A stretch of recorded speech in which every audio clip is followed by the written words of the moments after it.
Hey guys, this is Pharaoh 2091, and welcome back to Let's Play Phoenix Wright Ace Attorney Trials and Tribulations. Last when left off, we've met Phoenix's girlfriend, Dalia Hawthorne, and you can tell that there's like a pure soul innocence about her, and you just can't take no of an answer from her, and it seems like she's always right. I mean, how can you say no, or how can you say that she's wrong? Just can't be right. Well, let's hear what else she has to say, because she says what Mia presented was not entirely what she remembered. So let's see what she has to say now. The truth is, Feeny pushed him twice. The first time was into the electrical pole. Then that's when the cable broke. Then Dougie tried his best to run away from him, but Feeny caught up and crashed into him from behind. The cable snapping and Doug being electrocuted. It all occurred in less than a minute.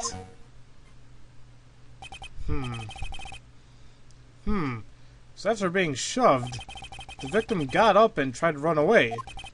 And that is when the defendant pushed him for the second time.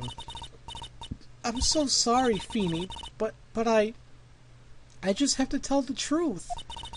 Am I doing the right thing? Am I, Mr. Judge?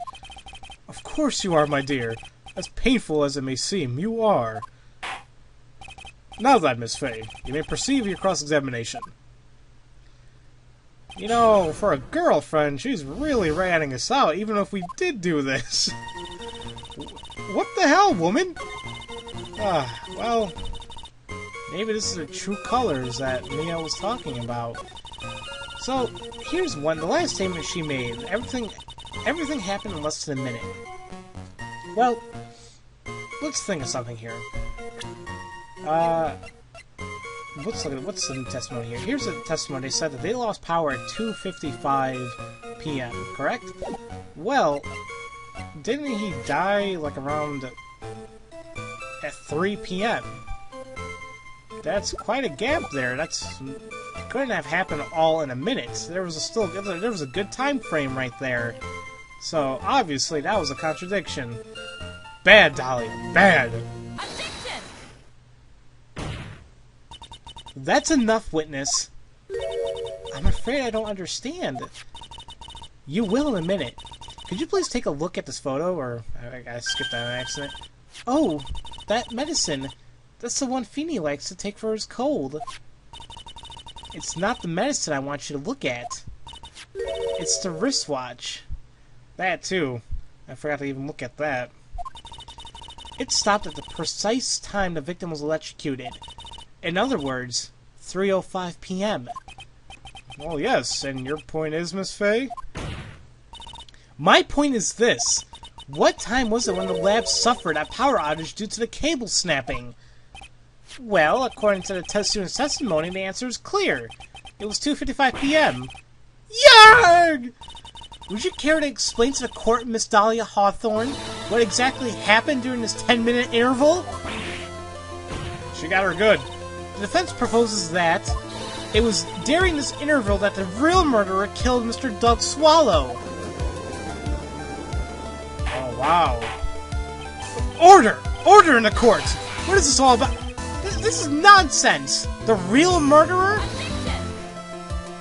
Even you can't deny that the time between the cable breaking and the electrocution are completely unaccounted for. Then who was it? Who else are you saying could have done it? There's only one person who could have murdered Mr. Swallow. Only after my client has left the scene was there a window of opportunity for the real killer. Miss Fay, is the defense ready to indict someone as this real killer? It's finally time. This is the moment I've been waiting for. Yes, Your Honor, we are ready. Very well. But remember, if you accuse the wrong person, you will be penalized. Think very carefully before you speak, Miss Fay. See, that's like an example. If we get something wrong, then boom. Now then, Miss Fay, let's have it. Who is this real killer? And this is pretty damn easy because you only have 5 people to choose from, and it's only logical that only one person fits. And it only makes sense because she was the only one at the scene of the crime, supposedly. It could have only been you, Dalia Hawthorne! What? How can you... The defense is grasping at straws! 10 minutes passed between the time the cable broke and the time of electrocution! What exactly were you doing that whole time, Miss Hawthorne? Were you really listening to some music while cheering them both on as they thought? I find it hard to believe that you didn't lift a finger to stop the men dearest to you. Wow. Order! Order! Miss Faye! What? I mean, why? This is what... Miss Hawthorne, I believe you did witness the 2 men fighting on that day. However, after Mr. Wright pushed the victim and subsequently, that word, left the scene, it was you who pushed Mr. Swallow to his death by your very own hands. Ah! Oh no, the butterflies came back. How can you say something so mean, Madame Faye?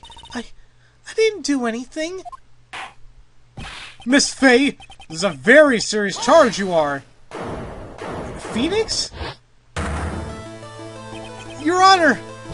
Please, I have something I want to say. Achoo! You! What is it? Please strike everything the defense said just now from the record. What the? Are you daft? You're totally wrong, Miss Faye. Dolly, she couldn't do something like that. Phoenix, come on, man. Now's not the time for you to do this. Mr. Wright, get back in your seat! Bailiff, grab that man! Ugh! Achoo! Leave my Dolly alone!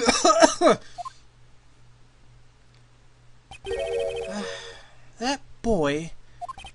He's got himself in the way over his head. Oh, Mr. Grossberg, you're back!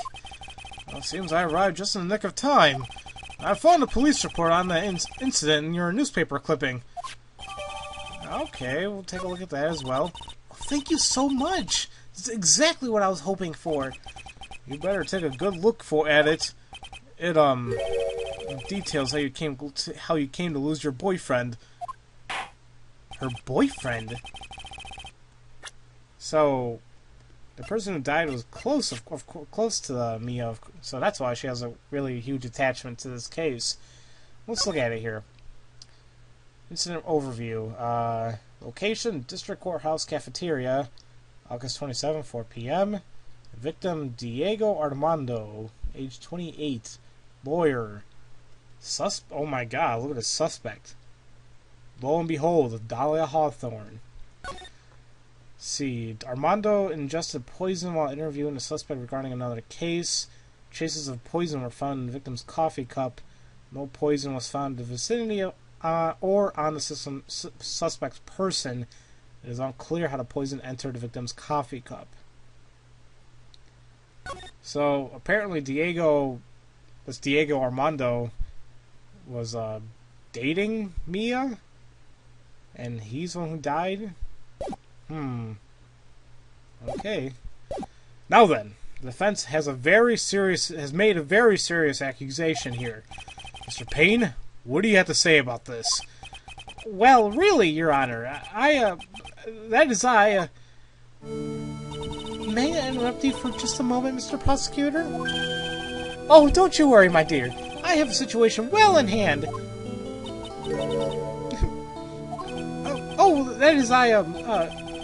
Go right ahead. Madam Faye, are you seriously accusing me of killing my sweet Dougie? Yes, I am. Not only am I saying you murdered Doug Swallow, but you also tried to pin the whole thing on your current lover, Phoenix Wright. I told you should have let me handle this. Sorry. Please go right ahead. How can you say that? I'm absolutely devoted to my dear Feeny. The notion I would try to frame him is ludicrous. That's just all too much for poor little me to bear. Oh, I believe this girl is trying to ask what on earth her motive would be. The answer to that lies somewhere in this police report. It must. 8 months ago, an incident occurred in the basement cafeteria of this building. And then, that same day, the two of them accidentally meet. Your Honor, the defense requests further testimony from Miss Dalia Hawthorne. Further testimony? What about? About the events of the day that she first met the defendant, Mr. Phoenix Wright. What could that possibly have to do with this case? Objection! The witness claims that she has no reason to frame the defendant. Am I correct? Well, I have evidence that suggests that she, in fact, had a very good reason. Well, very well, then. The court grants the defense's request. Young lady, would you mind staying on for just a bit longer? Of course not, Mr. Judge. Get ready for the battle of your life, Dalia Hawthorne. Yeah, she does not like her at all. Well, let's hear her testimony. How I met my Feeny. Every time I hear Feeny, I just keep thinking of Boy Meets World. Mr. Feeny. Man, that show used to be awesome back then. I first met my darling Feeny about 8 months ago. Or 8 months ago. It's like we were destined to meet in that very courthouse's basement reading room. The moment our eyes met, my heart skipped a beat. We've been going out ever since that fateful day. They're so lovey-wovey. You literally just make people sick. It's just jealousy, I think. Okay. Mr. Wright, do that again and you will be held in contempt of court. Oh, wait, that was Phoenix who said that part? That was... I didn't see that. Okay. And now we enter the final act of our little drama. As we used to say in the days of my youth, go get her! You gotta love Mr. Grossberg. I wish he was in the series more often, but sadly I don't think that's the case. Well, I'm not sure if I want to put this in right now. You know what, guys? I'll save the cross-examination for next video because I feel like from this moment on, things are going to keep getting crazy. I'd rather keep it in a video, not break it up. So, yeah, guys, next time we're gonna go ahead and cross-examine Dalia and just see what the hell happened here. So, as usual, thank you all for watching, and I'll see you guys next time for Let's Play Phoenix Wright Ace Attorney Trials and Tribulations. I'll see you guys later.